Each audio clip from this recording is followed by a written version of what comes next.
que clama palabra de Dios,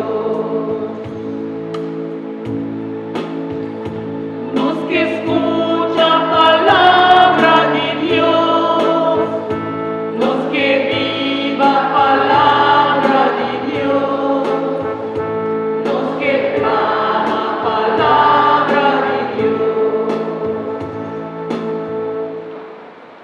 Señor sea vosotros. Proclamación del Evangelio de Jesucristo según San Lucas.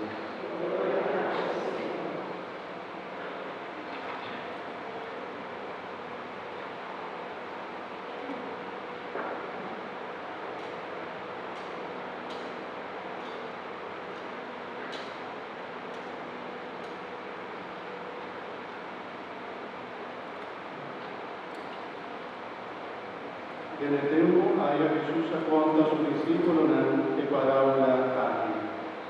Paende que estaba presente en la figura de la bondad y estaba también despreciar por sobre él.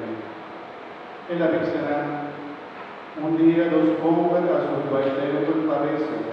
Un estaba fariseo y el otro estaba cobrador de impuestos. El fariseo estaba para el sol y a mesa Dios. Kita llama Budanki, de manera que el otro endina, y no está goloso, pacos, malvado, adúltero, o de manera de cobrador de impuestos de él. Kita dona 2 días a semana, kita dona 1/10 de lo que kita gana. Mas el cobrador de impuestos aquí da para a distancia y no aprende ni isa su pueblo nascere.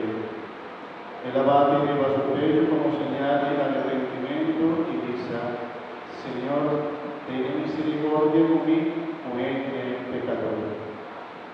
Y también saboso del cobrador de impuesto ella va a ser justificada. Pasó la naturaleza cual se somete a pedonía, mas su